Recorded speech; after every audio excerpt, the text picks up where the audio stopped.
You ever start a drama thinking, this'll be chill? A little romance, some scenic Jeju Island views, maybe a few tangerines. And then BM, you're crying over life, love, and that one quiet stare Park Bo-gum gives IU at sunset? Yeah. Same. When Life Gives You Tangerines isn't just another K-drama. It's a vibe, an emotional roller coaster in slow motion, wrapped in beautiful cinematography and two of the most beloved actors in Korea just casually wrecking your soul every episode. And the wild part? Nothing even explodes. There's no secret chaebol heir, no evil mother-in-law, no serial killer twist. Just vibes, and maybe the softest heartbreak you've ever experienced on screen. So, why is everyone obsessed? Why does this show feel like a warm hug and a gut punch at the same time? Let's talk about it. So what's the secret sauce? It's not just the scenery, though. Yes, Jeju Island basically deserves its own Best Supporting Actor award. And it's not just IU and Park Bo-gum, though they could probably read a phone book and still have us in tears. No, the real magic starts with the characters. Because when Life Gives You Tangerines doesn't just give us leads, it gives us people. Flawed, quiet, complex people who don't shout their emotions, but make you feel every unspoken word. Let's talk about how this drama makes just two people talking more emotionally intense than most action scenes. Let's be honest, half of us showed up for IU and Park Bo-gum, but we stayed because these characters feel like people we know. Or wish we knew. IU's Ae-sun? She's fireworks wrapped in frustration, brilliant, impulsive, and constantly reaching for something more, even when the world keeps telling her to settle down. She's not here to be likable, she's here to be real. And then there's Gwon-sik. Park Bo-gum plays him like a man who's carved out of silence, quiet, observant, endlessly patient. If Ae-sun is a fox, sharp and restless, then Gwon-sik is an ox, steady, grounded, and unwavering. He doesn't try to cage her spirit or slow her down. He just shows up, with cabbages at the market, a quiet shield against life's harshness, and a gaze so full of quiet love, it says everything he can't. There's no grand declaration, no sweeping gestures, just a man making someone's burdens lighter, one silent act of care at a time. And honestly, that kind of soft strength hits harder than any cheesy K-drama love confession ever could. Because real connection? It's not about fireworks, it's about consistency. About being the person who shows up, even when the words won't come. And that's what makes these characters unforgettable. Let's be honest, when this casting was announced, the internet broke. IU and Park Bo-gum? Together? On Jeju Island? In the 60s? That's not a drama, that's a cultural event. And here's the thing, they deliver. Not just because they're two of the most beloved stars in Korea, but because they understand these characters down to the bone.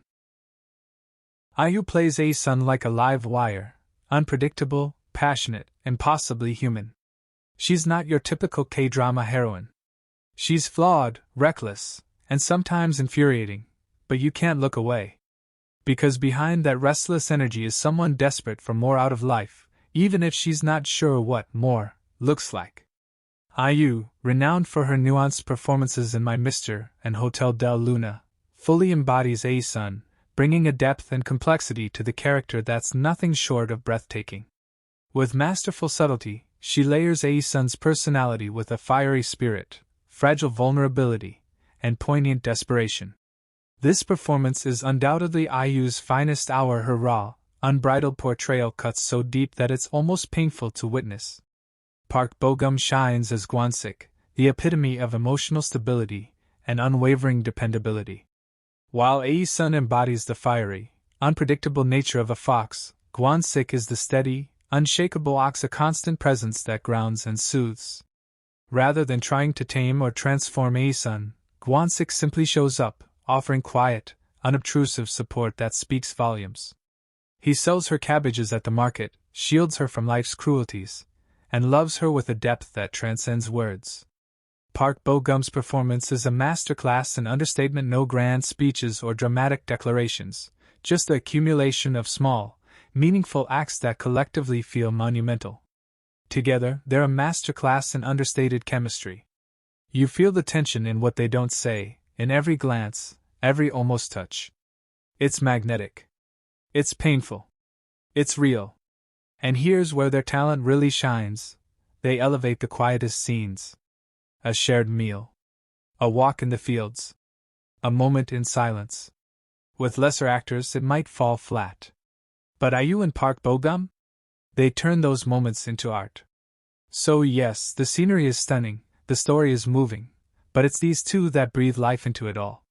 And just when you think it can't get any better, Jeju Island enters the chat. Because let's face it, even if Ae-sun and Gwon-sik's chemistry doesn't have you emotionally spiraling, the cinematic beauty of this island will. This isn't just a pretty backdrop. Jeju is basically the third lead in this drama. Let's talk about how When Life Gives You Tangerines turns a quiet island into a living, breathing character. Let's take a moment to talk about the look of this drama. Because When Life Gives You Tangerines isn't just emotionally beautiful, it's visually stunning.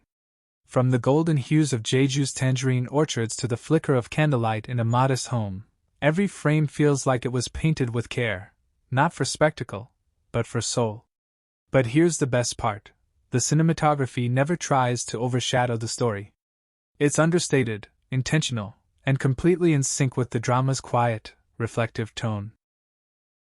Even the music follows suit, gentle, evocative, and perfectly timed to make you feel something without telling you what to feel. There's no over-the-top drama, no scenes screaming for your attention, and that's what makes it so powerful. It's a show that trusts its audience. It doesn't hold your hand. It just gives you a window into these characters' lives, and lets you feel the weight of their world. And honestly, that's a level of confidence you don't see often. Because it's easy to throw in flashy effects or melodramatic twists. But it's harder, and way more impressive, to keep things simple, and still captivate your audience. That's what When Life Gives You Tangerines does. Quiet, but unforgettable. Subtle, but stunning. And in a sea of fast-paced dramas, this one dares to slow down, and that's exactly why people can't stop watching. You ever pause a scene just to take in the frame? Yeah, my Mr. walked so When Life Gives You Tangerines could drop entire galleries on our screens. Every shot feels like it was painted with melancholy and sunlight, soft lighting, muted colors, and that almost tangible stillness that lets emotions breathe. You can feel the seasons shift, not just through costumes or scenery, but in the way the light filters through a window or how a character's shadow stretches across a dirt path. It's not just pretty, it's intentional. The director isn't flexing cinematography muscles for fun. Every frame is about emotion.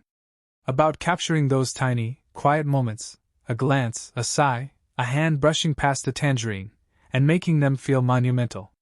This show doesn't rush. It lingers. And in those lingering moments, something magical happens. You start feeling more than you're watching. It's the kind of visual storytelling that doesn't scream for your attention, it whispers, and somehow, that whisper hits harder than a shout ever could. And let's be real, if your camera roll isn't already 80% screenshots from this drama, are you even watching it correctly? Here's the thing, When Life Gives You Tangerines isn't packed with twists, explosions, or evil chaebol heirs falling down staircases. But somehow, it still wrecks you. Why? Because this drama understands the power of small moments. It's not about grand declarations, it's about the look Ae-sun gives when she thinks no one's watching.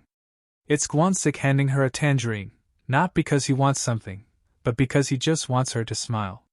It's about love, loss, and the weight of dreams that might never come true, and how people still wake up, day after day, and keep going anyway. That kind of storytelling? It sneaks up on you. 1 minute you're watching a quiet scene of someone peeling fruit. Next minute, you're questioning every decision you've ever made while holding back tears. This drama hits because it's real. Because it reminds us that life doesn't have to be loud to be meaningful. It's about resilience, hope, and the unspoken longing that lives in all of us, whether we're chasing love, freedom, or just a little peace. And the emotional payoff? It doesn't come in one big moment, it's layered. By the time it lands, you don't even realize you've been crying for 10 minutes straight. Peak K-drama magic, honestly.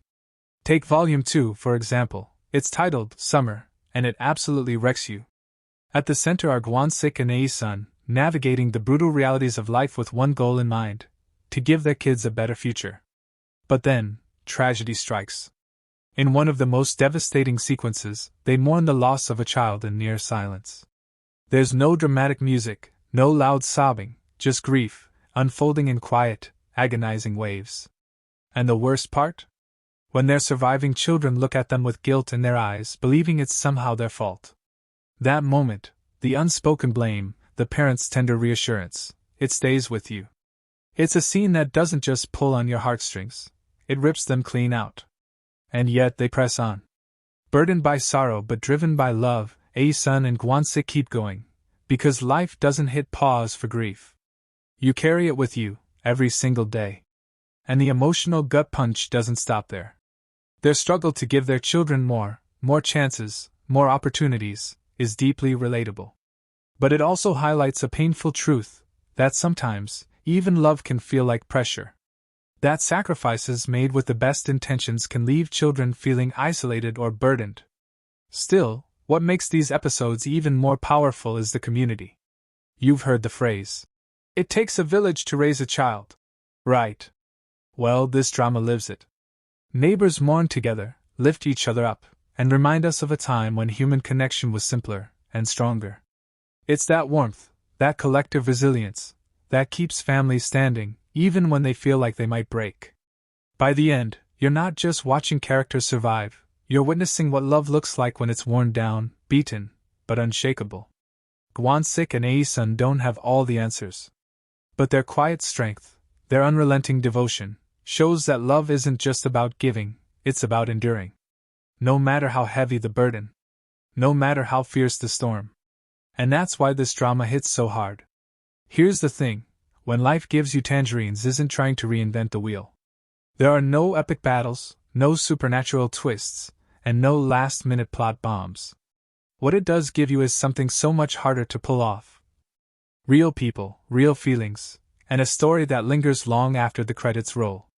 It's a show about love that doesn't need grand gestures, pain that's quietly carried, and hope that comes from just getting through another day. You might not cry at every scene, but trust me, you'll be thinking about Ae-sun's fire, Gwon-sik's steadiness, and the quiet strength of their village long after the final episode. It's soft power, and it hits hard. I didn't expect this drama to wreck me emotionally, but here I am, questioning my life choices, reconsidering my relationship with tangerines, and fully invested in a simpler time when love was spoken in gestures, not words. Are you watching When Life Gives You Tangerines? What moment absolutely destroyed you emotionally? Let me know in the comments, and while you're down there, drop a Team Gwon-sik if you think quiet men with big hearts are the real MVPs.